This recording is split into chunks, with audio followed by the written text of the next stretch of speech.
नमस्कार दोस्तों, मैं अजीत चौधरी आप सभी का अपने YouTube चैनल में हार्दिक स्वागत और अभिनंदन करता हूं। आज ये हमारा MCQ क्वेश्चंस का थर्ड लेक्चर है। दो लेक्चर हम लोग देख चुके हैं। पहला ज्योग्राफी का चैप्टर था संसाधन और विकास, उसके दो लेक्चर मैं ले चुका हूं। ये आपके MCQ क्वेश्चन का तीसरा लेक्चर है और ज्योग्राफी का सेकंड चैप्टर है। ये चैप्टर है आपका वन्य जीव संसाधन के बारे में। तो आइए हम लोग क्वेश्चंस की सीरीज से स्टार्ट करते हैं और देखते हैं क्या क्या है इसमें। ठीक है,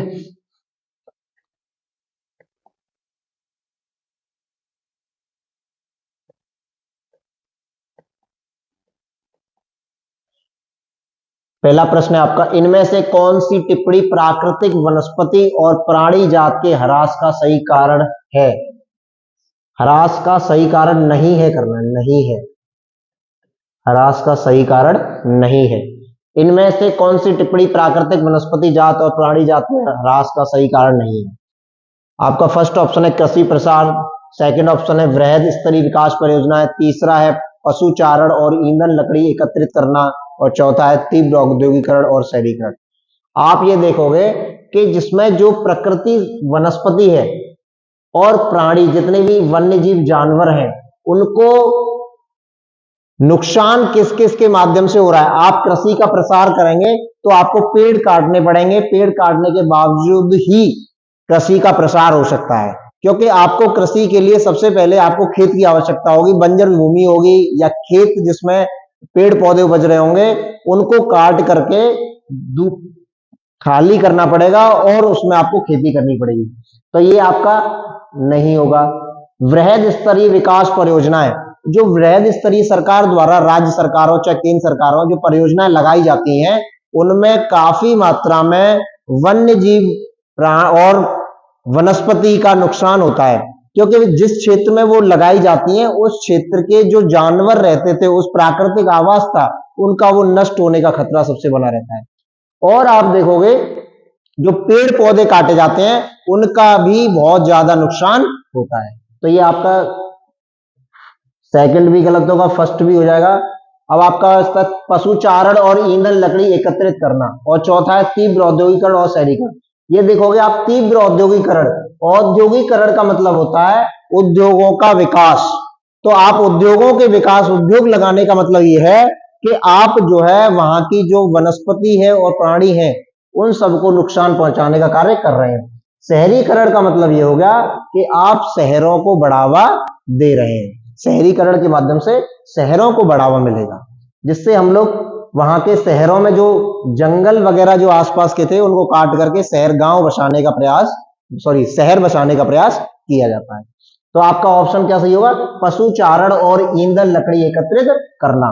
पशु चारण का मतलब पशुओं को चराना, और ईंधन लकड़ी एकत्रित करना मतलब जो लकड़ियां टूट करके पेड़ों से गिर जाती हैं उनको इकट्ठा करना। इससे इनको कोई नुकसान नहीं हो रहा है।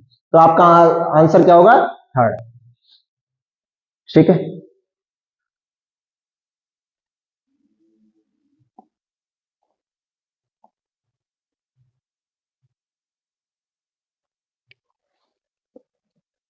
अभी आपका सेकंड क्वेश्चन है, इनमें से कौन सा संरक्षण तरीका समुदायों की सीधी भागीदारी नहीं करता?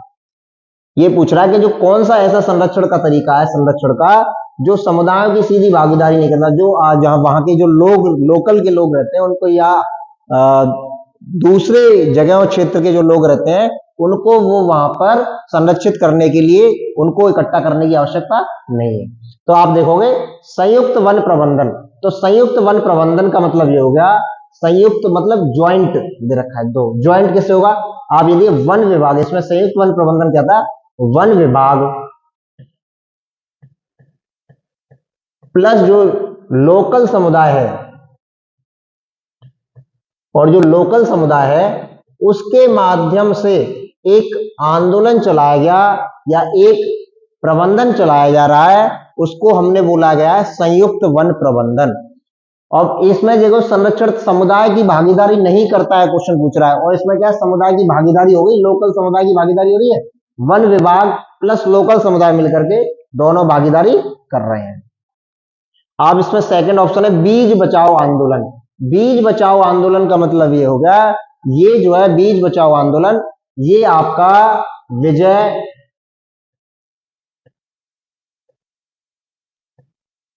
जड़धारी इसके प्रणेता थे, बीज बचाओ आंदोलन के ये बीज प्रणेता थे। ये कहां से निकले थे? ये विजय जड़धारी आपके चिपको आंदोलन में से निकले थे। चिपको आंदोलन, जो चिपको आंदोलन था उससे निकले थे ये नेता, उसमें भी थे।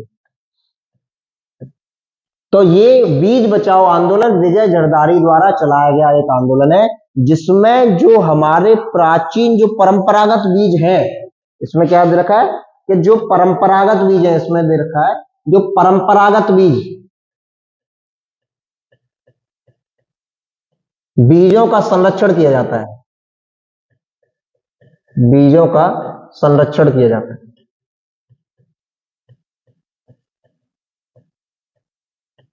संरक्षण किया जाता है। तो ये आपका बीज बचाओ आंदोलन, इसमें जो लोकल के समुदाय के लोग होते हैं उनको उसमें भागीदारी करनी पड़ती है। तो अब आपका थर्ड चिपको आंदोलन। ये आपको चिपको आंदोलन क्या है इसके बारे में देखें। ये सन 1973 में जब उत्तर प्रदेश विभाजित नहीं हुआ था, उत्तराखंड बना नहीं था, उत्तराखंड बना था सन 2000 में। तो ये पहले उत्तर प्रदेश की बात चल रही है, वर्तमान में उत्तराखंड और पहले उत्तर प्रदेश। 1973 में एक चमोली डिस्ट्रिक्ट है, वर्तमान में पड़ता है आपका उत्तराखंड में, चमोली जिले में ये शुरू हुआ था आंदोलन। और इसके जो प्रणेता थे या इसके प्रवर्तक थे या चलाने वाले जो थे, उनका नाम था सुंदरलाल बहुगुणा। सुंदरलाल बहुगुणा। अब ये आंदोलन चला क्यों था ये आपको देखना पड़ेगा। ये आंदोलन अंगूर के खेत जो थे, अंगूर के पेड़, उनको काटने के लिए सरकार द्वारा चलाया गया। जब पेड़ काटने के लिए जब वहां पर वन विभाग की टीम और जो अतिक्रमण हटाने वाली टीम जब आई, तो वहां पर जो लोकल के जो लोग थे उन्होंने वहां पेड़ों से चिपक गए, क्योंकि उन्होंने कहा कि ये हमारे परिवार का हिस्सा है, ये हमारे जीवन दायी है, इसलिए वो पेड़ों से चिपक गए और इसीलिए उसका नाम रखा गया चिपको आंदोलन। चिपको मतलब पेड़ों से चिपक जाने की वजह से इसका आंदोलन का नाम रखा गया चिपको आंदोलन। तो आपका ये तीनों आपके गलत हो जाएंगे। फोर्थ क्या होता है? वन्य जीव पशु विहार का परिसीमन। वन्य जीव पशु विहार का परिसीमन ये सरकार का एक काम है, जिसमें लोकल समुदाय की कोई हिस्सेदारी नहीं होती। तो ये आपको सेकंड क्वेश्चन समझ में आ गया होगा। जो चीज आपको समझ में नहीं आ रही होगी तो वो आप मुझे कमेंट बॉक्स में बता सकते हैं, जिसके माध्यम से मैं आपको रिप्लाई दे सकता हूं। अब आता है क्वेश्चन नंबर थर्ड। निम्नलिखित में से कौन सी लुप्त जाति है? लुप्त का मतलब हो गया है जो गायब हो गया है, एकदम पृथ्वी से बिल्कुल गायब है, हो गया है, या बिल्कुल गायब होने की बिल्कुल स्थिति में है, या एक आध दो बचा हुआ है बस। बिल्कुल जो लुप्त ये देखा जाता है, लुप्त कैसे घोषित किया जाता है? ये एक रेड डाटा लिस्ट होती है, red data list.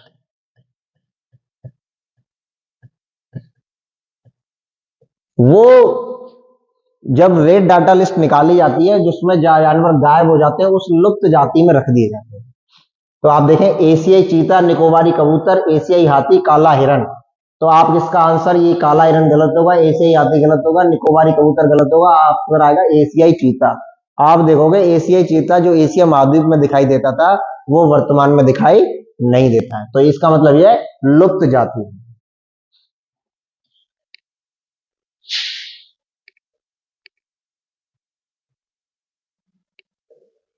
Question number 4। Bharat में संकटग्रस्त पादप जाति में सम्मिलित है। संकटग्रस्त मतलब जो रेड डाटा लिस्ट निकाली जाती है उसमें कई लिस्ट हैं, उसमें ये एक लिस्ट है संकटग्रस्त, उसी में आती है विलुप्त या लुप्त कह लो। भारत में संकटग्रस्त पादप जाति में सम्मिलित है।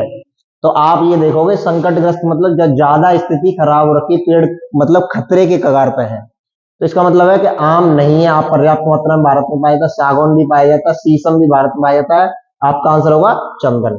ये चंदन कहां पाया जाता है? ये चंदन आपको कर्नाटक जो राज्य है हमारा, जो वीरप्पन की कहानी आपने सुनी होगी, कर्नाटक वाले क्षेत्र में, उस में राज्य के अंदर ये चंदन के पेड़ पाए जाते हैं, जिनको काफी मात्रा में काटने के सरकार ने द्वारा बैन लगा दिया गया है। तो ये आपके संकटग्रस्त पादप जाति में शामिल है।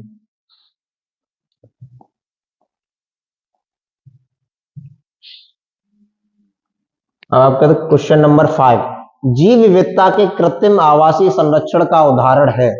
जैव विविधता मतलब कह रहा है बायोडायवर्सिटी, जैव विविधता कृत्रिम, कृत्रिम आएगा, कृत्रिम आवासीय संरक्षण का उदाहरण है। कृत्रिम और होता है एक प्राकृतिक।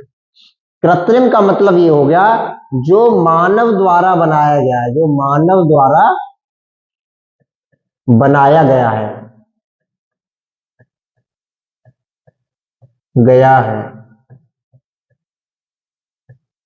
जो मानव द्वारा बनाया गया है। और प्राकृतिक का मतलब ये होता है, प्राकृतिक का मतलब ये होता है कि जो पहले से विद्यमान है, मतलब प्रकृति द्वारा निर्मित है, जो पहले से विद्यमान है मतलब पहले से है, प्रकृति द्वारा निर्मित।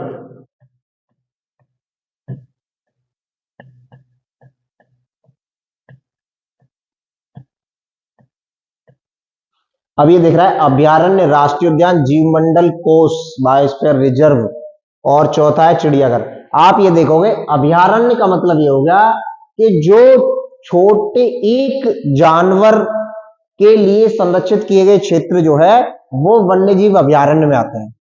वन्य जीव अभयारण्य जैसे हिरण के लिए बना दिया गया, और राष्ट्रीय उद्यान जिसमें एक जानवर या अधिक जानवर हो सकते हैं और कई राज्यों में उसकी सीमाएं लग सकती हैं, जो पहले जानवर वहां रह रहे थे उनको संरक्षित करने के लिए बनाई गई। अभयारण्य भी उसी को संरक्षित करने के लिए बनाया गया है जो उनके प्राकृतिक आवास थे, जो पहले से ही वहां रहते चले आ रहे थे।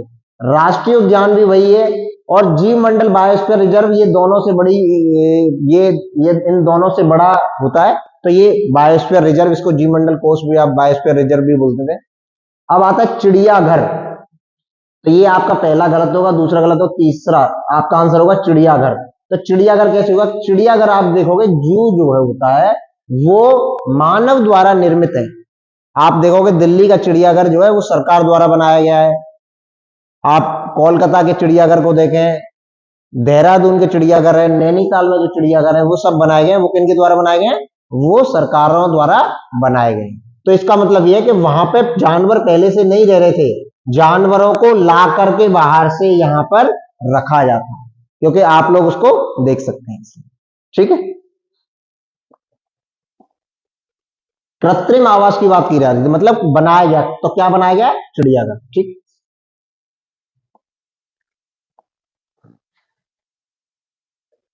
क्वेश्चन नंबर 6, निम्नलिखित राज्यों में से किस राज्य में कॉर्बेट राष्ट्रीय पार्क स्थित है? जिम कॉर्बेट पूरा नाम है इसका, जिम कॉर्बेट, इसका पूरा नाम है जिम कॉर्बेट राष्ट्रीय पार्क। जिम कॉर्बेट राष्ट्रीय पार्क स्थित है। तो आप ये देखोगे असम में नहीं है, मध्य प्रदेश में भी नहीं है, राजस्थान में भी नहीं है, ये कहां आंसर आएगा? उत्तराखंड। तो ये जिम कॉर्बेट नेशनल पार्क है वो आपका कहां पड़ता है? उत्तराखंड में।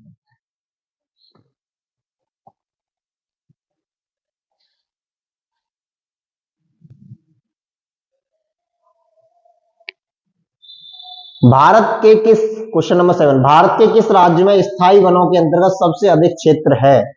स्थायी वनों के अंतर्गत सर्वाधिक मात्रा में क्षेत्र है। फर्स्ट ऑप्शन है Punjab, second Arunachal Pradesh, third Madhya Pradesh, fourth Gujarat. स्थायी वनों का मतलब ये हो गया कि वहां पर जो है वनों की संख्या, जो वहां पर राज्य, जिस राज्य में है वनों की संख्या अधिक है।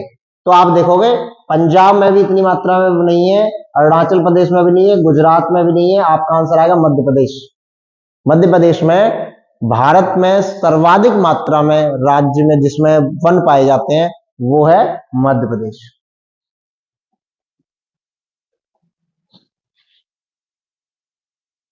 ये अभी मैं बताया था वही आ गया। चिपको आंदोलन संबंधित है। चिपको आंदोलन ये मैंने बताया था 1973 में सुंदर लाल बहुगुणा द्वारा, सुंदर लाल बहुगुणा द्वारा चलाया गया आंदोलन था। किस जिले में चलाया गया था? चमोली में। इसका प्रारंभ कहां से हुआ था? चमोली से, जो वर्तमान में उत्तराखंड में पड़ता है, पहले ये उत्तर प्रदेश में पड़ता है, क्योंकि यूपी जो उत्तराखंड बना था वो सन 2000 में जाके उत्तराखंड बना था। 3 राज्य बने थे 2000 में, उसमें से एक था उत्तराखंड। तो आप चिपकाओ आंदोलन मृदा संरक्षण से नहीं है, मैं अभी बताया, जल संरक्षण से भी नहीं है, वायु संरक्षण से नहीं, किससे आंसर आएगा? वन संरक्षण, क्योंकि ये पेड़ पौधों को बचाने के लिए, इनको काटा न जाए, इसको बचाने के लिए जो लोग चिपक गए थे लोकल समुदाय, ये वही है वन संरक्षण।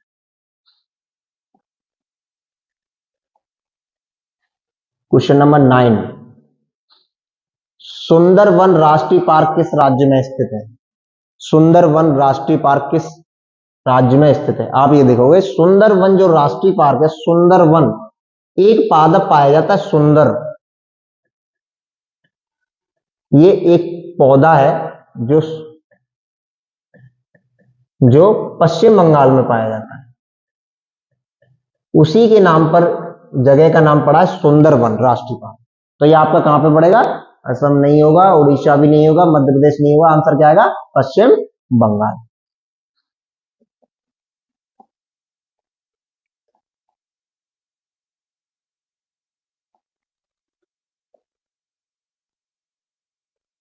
स्थानांतरी,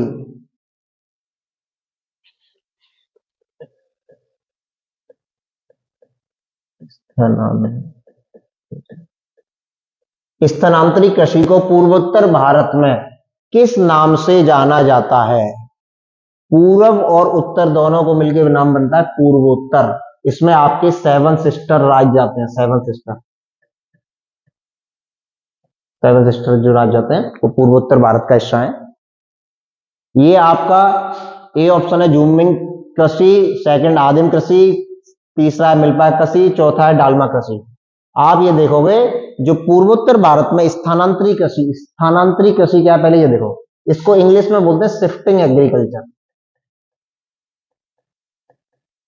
शिफ्टिंग एग्रीकल्चर।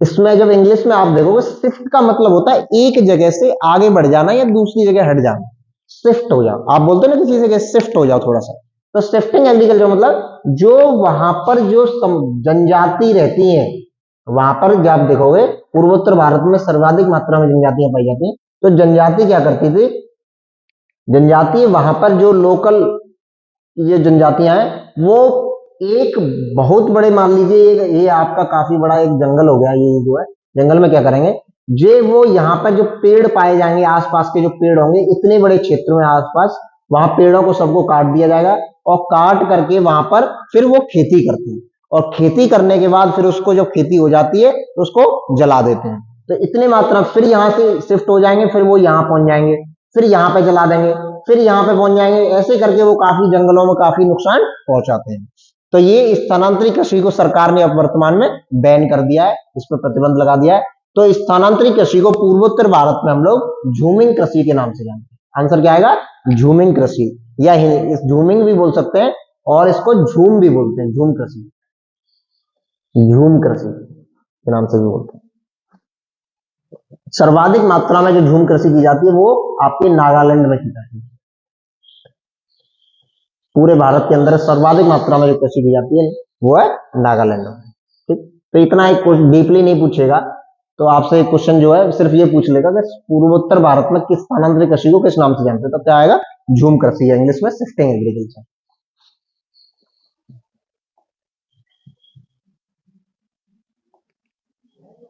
क्वेश्चन नंबर 11 आपका 11 है, भूदान आंदोलन किसके द्वारा प्रारंभ किया गया? भूदान आंदोलन, भूदान का मतलब ये हो गया कि भूमि, आप कोई भी चीज आपको समझ में आए तो शब्द को तोड़ दोगे ना तो बिल्कुल समझ में आ जाएगा। भूदान का मतलब भूमि को दान करना, भूमि मतलब भूमि, आप इधर रख दीजिए भूदान, इसको भू का मतलब हो गया भूमि और दान का मतलब हो गया दान देना। तो भूमि को दान करने वाला ये आंदोलन क्या है? भूदान आंदोलन। भूदान आंदोलन ये देखोगे आप, इसकी शुरुआत 1951 में हुई थी। कब हुई थी शुरुआत? 1951 में।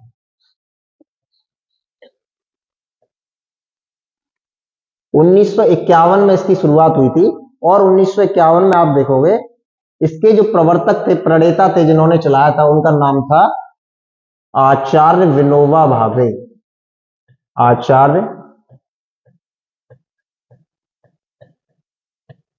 भावे। ये गांधी जी के अनुयायी थे। इन्होंने ये कहा था कि जो है सरकार का काम नहीं है, ये सरकार का काम इतने बड़े पैमाने पर कृषि को एक जगह से एक लोगों में बंटवारा करना, ये सिर्फ सरकार का काम नहीं है। ये हम लोग इसको एक आंदोलन बना सकते हैं, जिससे जो जिनके पास ज्यादा मात्रा में भूमि है वो उसको आंदोलन में शामिल होकर के भूमि को, एक जो गरीब किसान है जिनके पास भूमि नहीं है उनको वो दे सकते हैं। इसीलिए इसका नाम रखा गया था भूदान आंदोलन। तो इसका आंसर क्या आएगा? विनोबा भावे।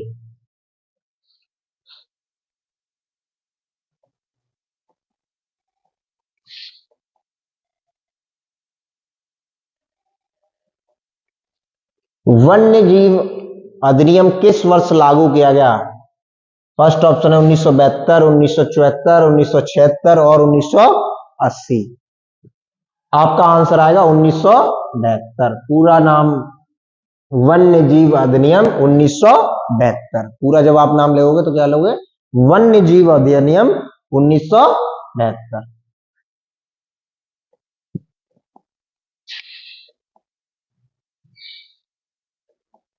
यह सरिस्का बाघ रिजर्व किस राज्य में स्थित है? सरिस्का बाघ रिजर्व जो है किस राज्य में स्थित है? आपका आंसर गुजरात नहीं होगा, मध्य प्रदेश नहीं होगा, उत्तर प्रदेश नहीं होगा। आंसर क्या आएगा? राजस्थान। कौन से? ये राजस्थान के अलवर जिले में स्थित है। किसमें है? अलवर जिले में स्थित है।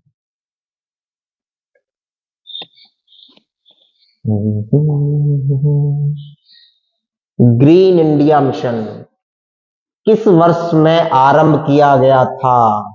प्रश्न number 14, question number 14। Green India mission, ये आपका, इसका ग्रीन इंडिया मिशन देखें पहले। ग्रीन इंडिया मिशन है क्या? आंसर तो तब बताएंगे। ग्रीन इंडिया मिशन का मतलब है जो भारत में जो हरियाली, जो पेड़ पौधे कम हो रहे हैं उनकी संख्या को बढ़ाना। भारत में हरियाली को बढ़ाना, हरियाली को बढ़ावा देना।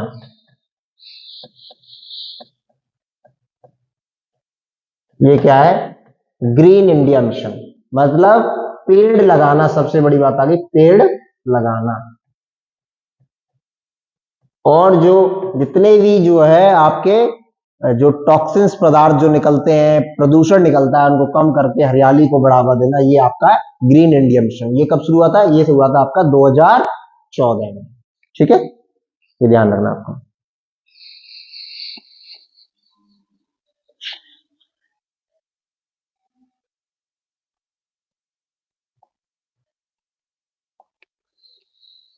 Question number 15। निम्नलिखित में से कौन वन्य प्राणी विलुप्ति के कगार पर है? निम्नलिखित में से कौन वन्य प्राणी विलुप्ति के कगार पर है? विलुप्ति का मतलब है कि बिल्कुल गायब होने, लुप्त होना, बिल्कुल गायब होना। विलुप्ति एक ही शब्द है, गायब होने के कगार पर है। तो आप ये देखो, गुलाबी सिर वाली बतख। गुलाबी सिर वाली बतख कहां पाई जाती है? ये आपकी पाई जाती है गुलाबी सिर वाली बतख जो गंगा नदी वाला क्षेत्र है, गंगा नदी का कौमा महाराष्ट्र वाला क्षेत्र है। और कहां पाई जाती है? और पाई जाती है जो भारत और म्यांमार का जो बॉर्डर है, भारत म्यांमार का जो बॉर्डर है वहां पर पाई जाती है। लाल, इसका सर लाल होता है इसलिए इसका नाम रखा गया है लाल सिर वाली गुलाबी सिर वाली बतख। ये होगा चीता। मधुका इंसिग्निस, एक पेड़ का नाम है, मुझे ऐसा लग रहा है। उबरडिया हेप्टोनिम, ये भी पेड़ है। जंगल चित्तीदार उल्लू और पहाड़ी कोयल। तो आपको मुझे जो देख रहा हूं, एक तो आपका आंसर आएगा उपयुक्त सभी। ये सभी जो दे रखे हैं आपके, ये जो है आपके विलुप्ति के कगार पर हैं।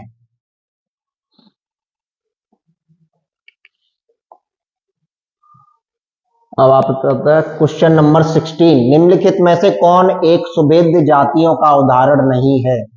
सुभेद्य जातियां जो मैंने बताया था आपको कि IUCN रेड डाटा लिस्ट निकालती है। क्या निकालती है? Red data list. कौन निकालता है? IUCN। तो जब ये IUCN रेड डाटा लिस्ट निकालती है, उसी में लिस्ट में कैटेगरियां दे रखती है, लुप्त जाति, विलुप्त जाति, सुभेद्य, संकटापन, संकट स्थिति, ये सब जातियों को दे रखा है। उसमें से एक है सुभेद्य। सुभेद्य का मतलब ये होता है कि संकट की स्थिति में, संकट आने वाला, संकटग्रस्त मतलब संकट इनके मंडरा रहा है, संकटग्रस्त श्रेणियों में है, उनको देते हैं सुभेद्य। निम्नलिखित में से कौन एक सुभेद्य जातियों का उदाहरण नहीं है? क्वेश्चन ये देख लेना कि पूछ रहा है हाँ कि नहीं। तो आप देखोगे नीली भेड़, एशियाई हाथी, गंगा नदी की डॉल्फिन और अंडमानी जंगली सुअर। तो आपका आंसर आएगा अंडमानी जंगली सुअर। ये जो है सुभेद्य जातियों की श्रेणी में नहीं है। नीली भेड़, एशियाई हाथी, गंगा नदी डॉल्फिन, ये सभी उसी श्रेणी में आते हैं। ठीक।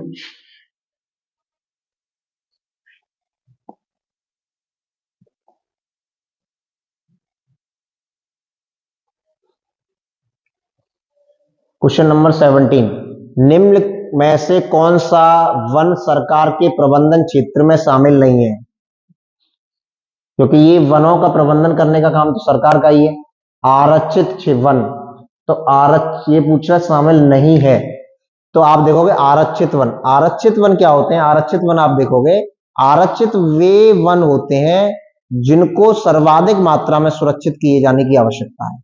इसमें वहां के जो पेड़ पौधे हैं और जानवरों को संरक्षित करने के लिए आरक्षित वन घोषित किए जाते हैं। ठीक है। अब आते हैं रक्षित वन। इनमें रक्षित वन का मतलब ये हो गया कि इनमें जो है और ज्यादा स्थिति है, इनकी संकट की स्थिति, इनको रक्षित करने की आवश्यकता है। तीसरा आता है अवर्गीकृत। अवर्गीकृत वन का मतलब ये हो गया, अवर्गीकृत में आते हैं वहां पे जो आपके सरकार, इसमें कौन कौन कैटेगरी शामिल होती है? सरकार आ जाती है, लोक समुदाय आ जाते हैं, निजी व्यक्तियां आ जाते हैं, इसमें सब में। आरक्षित में ये जो है सिर्फ सरकारी भूमि आती है। आरक्षित वनों में जो अंदर का क्षेत्र होता है उसमें जो है आप प्रतिबंधित होता है, आप जा नहीं सकते हैं। और ये फोर्थ ऑप्शन है आपका भैरवदेव डाक ऑफ सेंचुरी। सेंचुरी हो गया, ये इसका सेंचुरी है, सेंचुरी। ये देखो, तो अब क्वेश्चन है आपका निम्नलिखित में से कौन सा वन सरकार के प्रबंधन क्षेत्र में शामिल नहीं है? तो ये आपके तीनों, ये जो है आरक्षित क्षेत्र जो है ये भी सरकार के अंतर्गत आता है। रक्षित वन सरकार ही घोषित करती है, अवर्गीकृत भी सरकार के अंतर्गत आते हैं। अब आता है फोर्थ भैरवदेव डाक ऑफ सेंचुरी। जो भैरवदेव डाक ऑफ सेंचुरी है ये अलवर में पड़ती है, अलवर में। ये 5 गांवों के द्वारा, इसमें अलवर में 5 गांव है, 5 गांवों द्वारा इनका प्रबंधन किया जाता है, इनका प्रबंधन किया जाता है। 5 गांवों के द्वारा इनका प्रबंधन किया जाता है। तो आपका आंसर क्या होगा? भैरवदेव डाक ऑफ सेंचुरी। नहीं पूछ रहा है, क्षेत्र में शामिल नहीं है, मतलब सरकार के अंतर्गत नहीं है। तो इनका, ये सभी सरकार के अंतर्गत आते हैं। ये इनका जो प्रबंधन का अधिकार है वो और सिर्फ 5 गांवों के पास है।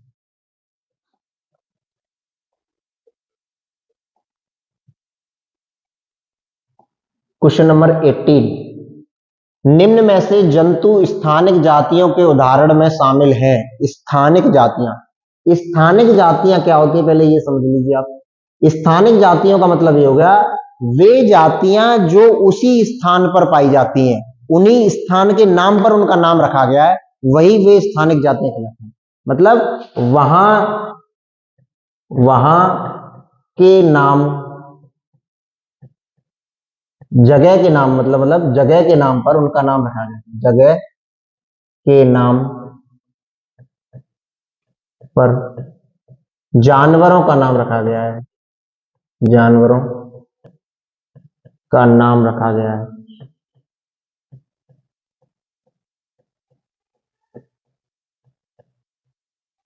स्थानिक जाति कहते हैं। तो आपका जो है, अब आप ये देख लीजिए, निकोबारी कबूतर, एशियाई चीता, हॉर्नबिल, नीली भेड़। तो आप ये देखो, नीली भेड़ नहीं होगा, हॉर्नबिल भी नहीं होगा, एशियाई चीता नहीं होगा, आपका आंसर आएगा निकोबारी कबूतर। निकोबारी कबूतर कहां पाया जाता है? जो अंडमान निकोबार द्वीप समूह है, अंडमान, ये भारत का केंद्र शासित प्रदेश है जो बंगाल की खाड़ी में पड़ता है। अंडमान निकोबार पूरा नाम है उसका, अंडमान निकोबार। परंतु दोनों द्वीप जो है, अंडमान और निकोबार, अंडमान अलग द्वीप है और निकोबार अलग द्वीप है। तो निकोबार में जो कबूतर पाए जाते हैं उनको बोला जाता है निकोबारी कबूतर, उसी के नाम पे, मतलब निकोबार जगह है उसके नाम पर उस कबूतर का नाम पड़ रहा है। तो स्थानिक जाति पूछ रहा है, स्थानिक जाति में, तो आपका आंसर आएगा निकोबारी कबूतर। ठीक है,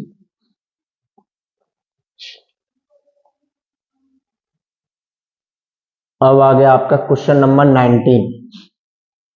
रेड डाटा लिस्ट किसके द्वारा निकाली जाती है? यूनेस्को,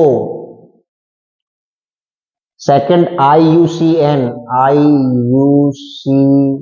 सॉरी गलत हो गया, IUCN, ये है यूनेस्को, UNESCO, यूनेस्को, इंग्लिश में ये world bank, RLD, world bank, और ये IMF। अभी आप चारों देखोगे तो ये पूछ रहा है कि रेड डाटा लिस्ट किसके द्वारा निकाली जाती है। तो रेड डाटा लिस्ट जो निकाली जाती है वो आपकी निकाली जाती है IUCN के द्वारा। ठीक, किसके द्वारा निकाली जाती है? IUCN। मैंने अभी अब आपको बताया भी था कि IUCN एक लिस्ट निकालता है जिसका नाम है रेड डाटा लिस्ट। और रेड डाटा लिस्ट क्या है? रेड का मतलब हो गया कि जो जानवर बिल्कुल रेड, रेड का मतलब अलर्ट, अलर्ट होने की आवश्यकता है। जो जानवर किस कैटेगरी में है, इसमें शायद 7 कैटेगरियों का वर्णन दे रखा है, उसमें सबसे ऊपर से लेकर के नीचे 7 कैटेगरियां बनाई, 1 2 3 4 5 6 7। उसमें कौन कौन से पेड़ जानवर जिस जिस लिस्ट में आते हैं, मतलब कोई विलुप्ति में है, मतलब बिल्कुल गायब हो चुका है, विलुप्त मतलब गायब हो चुका है, संकटग्रस्त, संकटापन्न,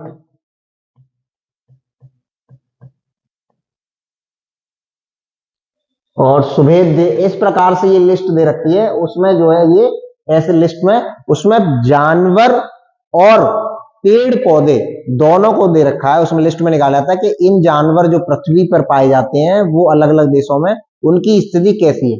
इस लिस्ट के अनुसार जो राज्य सरकारें, केंद्र सरकारें हैं, वो ये देख लेती हैं कि कौन कौन से जानवर या पेड़ हमारे खतरे में आ रहे हैं, उनको हमें संरक्षित करने की आवश्यकता है। तो आपकी जब भी पूछा जाए तो रेड डाटा लिस्ट कौन निकालता है, तो आपका निकालता है IUCN। IUCN की फुल फॉर्म आपको बताऊं, international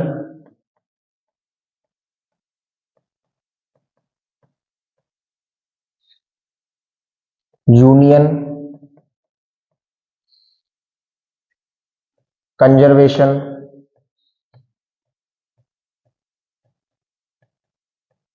of nature and natural resources,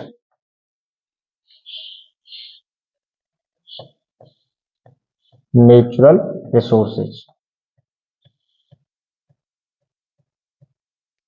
आप देखोगे इसकी जो फुल फॉर्म है वो है international union conservation of nature and natural resources, IUCN, short form क्या था, IUCN। तो ये आपका क्वेश्चन नंबर 19 हो गया। अब आते हैं नेक्स्ट क्वेश्चंस पर।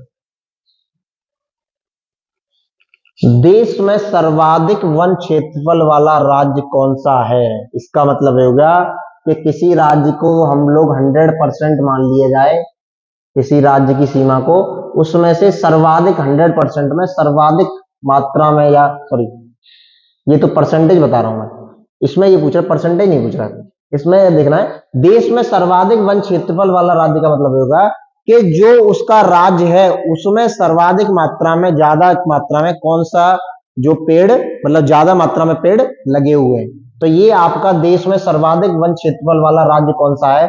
तो आप देखोगे उत्तर प्रदेश नहीं है, बिहार नहीं है, राजस्थान नहीं है, आप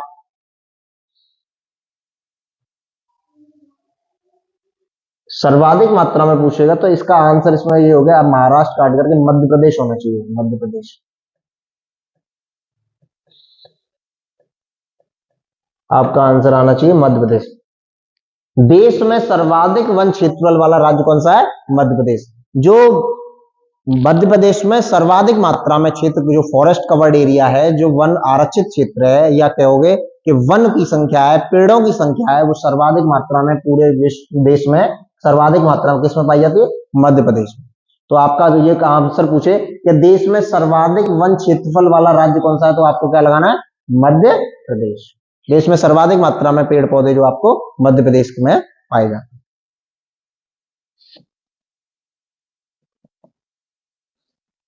ये आपकी चैप्टर सेकंड जो है आपका वो फिनिश हो गया है। उम्मीद करता हूं आपको समझ में आया होगा। मैंने ये क्वेश्चंस के आंसर कराने के साथ साथ आपको ये डिटेल फॉर्म भी बताया कि कौन सा आंसर कैसे गलत है और जो गलत ऑप्शन भी हैं उनका अर्थ क्या क्या है, तो आपको डिटेल फॉर्म में बता दिया। अब हम लोग कल जो है चैप्टर थर्ड की एमसीक्यू क्वेश्चंस की वीडियो देखेंगे। और thank you for watching this video. अगर वीडियो अच्छी लगी हो तो सब्सक्राइब शेयर जरूर करें।